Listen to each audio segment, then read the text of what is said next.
Subscribe my YouTube channel Steno Aspirant with Khushi and press the bell icon. Ready start.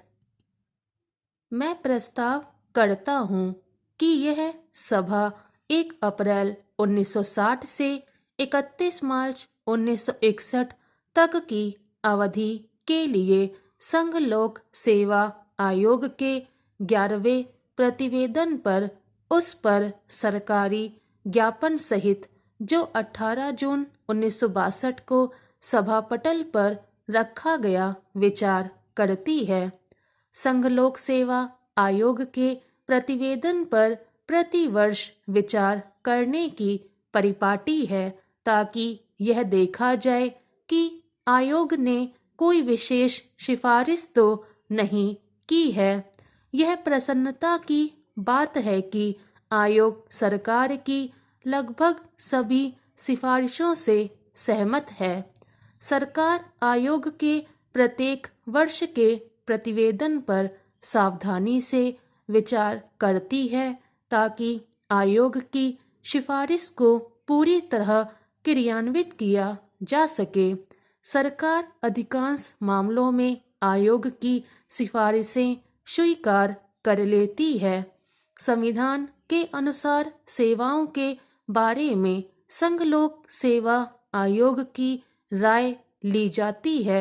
सामान्यतः हम आयोग की सिफारिशों को मानते हैं, लेकिन कुछ मामलों में जनहित की दृष्टि से सरकार उस राय को नहीं भी मानती है। श्रीमान, आपको ज्ञात है कि भारतीय प्रशासनिक सेवा और भारतीय पुलिस सेवा की संयुक्त परीक्षाएं होती हैं। संघ लोक सेवा आयोग इस संबंध में हमें सलाह देता है। यह ज्ञात हुआ है कि भारतीय लेखा और लेखा परीक्षा सेवाओं की अवधि 2 वर्ष बढ़ा दी जानी चाहिए।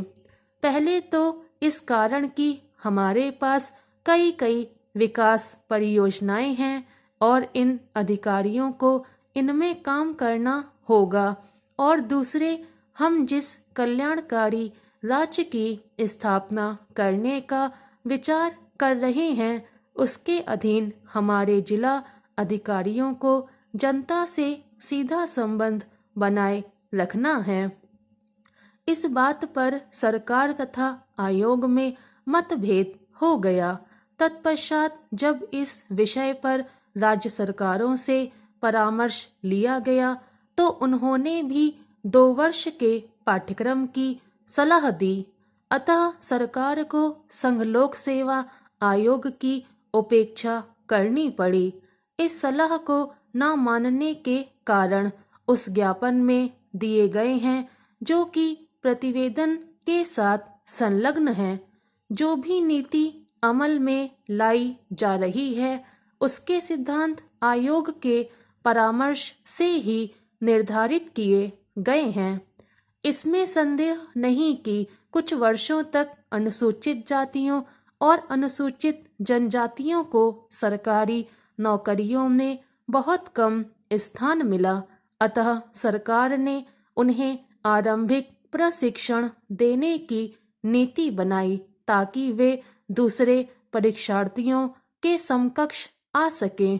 ऐसी कक्षाएं पहले इलाहाबाद में खोली गईं और अब आशा है कि ऐसी कक्षाएं दक्षिण में भी खोली जाएंगी।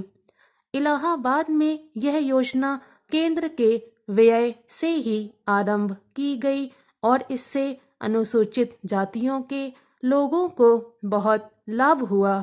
इस संबंध में आयोग ने भी कहा है कि वह सरकारी नौकरियों में अनुसूचित जातियों तथा अनुसूचित जनजातियों के अधिक उम्मीदवारों को लिए जाने की आवश्यकता का अनुभव करता है।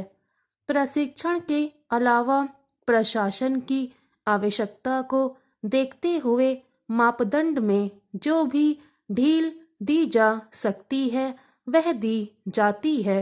अतः उनकी संख्या में काफी वृद्धि हो रही है। यह आयोग एक उच्च और प्रतिष्ठित संस्था है और मुझे हर्ष है कि आयोग का प्रतिवेदन अधिकांश में संतोषजनक है। मैं आयोग के कार्य की प्रशंसा करता हूँ। Stop. Subscribe my YouTube channel Steno Aspirin with Khushi. Thanks for watching.